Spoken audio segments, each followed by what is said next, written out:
భామలు తమన్నా, రకుల్ ప్రీత్ విశాఖ జిల్లాలోని ఓ రైతుకు అండగా నిలుస్తున్నారు. ఆ రైతు పొలం వైపు ఎవరూ కన్నెత్తి చూడకుండా చేస్తున్నారు. నిత్యం అక్కడే ఉంటూ పంట పొలాలకు కావలి కాస్తున్నారు. అదేంటి నిత్యం షూటింగ్లతో బిజీగా ఉండే తారలు కావలి కాయడం ఏంటి అనుకుంటున్నారా? అయితే ఆ కథేంటో మీరే చూడండి.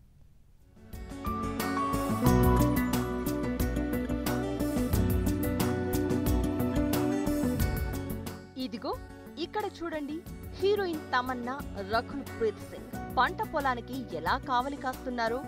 అందరి చూపు తమ వైపుకే తిప్పుకుంటూ వంపు సొంపులు ప్రదర్శిస్తున్నారు.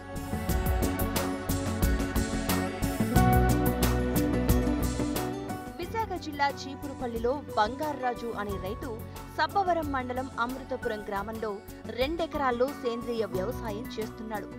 రసాయన ఎరువులతో వ్యవసాయం చేసి నష్టపోయిన ఈ రైతు గుంటూరులోని పాలేకరలో శిక్షణ తీసుకుని సేంద్రియ వ్యవసాయం మొదలుపెట్టాడు.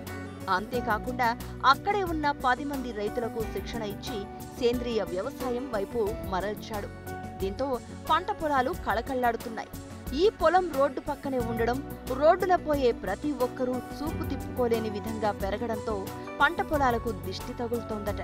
దీంతో వినూత్నంగా ఆలోచించిన బంగార్రాజు పొలంలో ఇలా సినీ తారల ఫోటోలు పెట్టేశాడు. తమన్నా, రకుల్ నిలువెత్తు ఫ్లెక్సీలు ఏర్పాటు చేయడంతో అందరి చూపు వారిపైనే పడుతోందని బంగార్రాజు చెబుతున్నాడు. అంతేకాదు, జంతువులు, పక్షులు కూడా మనుషులు ఉన్నారనుకుని ఇటువైపు రావడం లేదో అంటున్నాడు. క్యాబేజీ అన్నీ ఉడుస్తామండి. ఉడిస్తాయి, కాకపోతే తావంటిల్లోలు బయటగా చూసి బాగుంది అంతారని దానికని ఇది బొమ్మలు పెడతామండి. ఆ బొమ్మలు చూసి కొద్దిగా దిష్టి పోద్దనేసి దిష్టి బొమ్మ కింద ఉంటుందనేసి పెట్టామండి. ఒకసారి హైదరాబాద్ వెళ్ళినప్పుడు అక్కడ హీరోయిన్ల ఫ్లెక్సీలు బంగార్రాజును ఆకర్షించాయి. దీంతో ఆ తెలివిని ఇక్కడ ఉపయోగించాడు. బంగార్రాజు తెలివిని ఇతర రైతులు కూడా ఆదర్శంగా తీసుకున్నారు. వారి పంట పొలాల్లో సైతం ఈ హీరోయిన్ల ఫోటోలు పెట్టారు. దిష్టి పోవడానికే పడతాం. తావండి పోయిన అందరూ బాగుందని చూస్తారు కదా, అందుకని అలా పెడతాం. టమాటా, పచ్చిమిర్చి అన్నీ ప్రతి సంవత్సరం చిన్నప్పటి నుంచి చేస్తాను. మా తల్లిదండ్రులు చేశారు, మా తాతలు చేశారు, ఇప్పుడు మేము చేస్తాను. ఇక సేంద్రియ పద్ధతిలో పండించిన పంటలు తినడం వల్ల ఆరోగ్యానికి ఆరోగ్యం, లాభాలకు లాభం వస్తుందని మహిళా రైతు కృష్ణవేణి ఆనందం వ్యక్తం చేస్తున్నారు.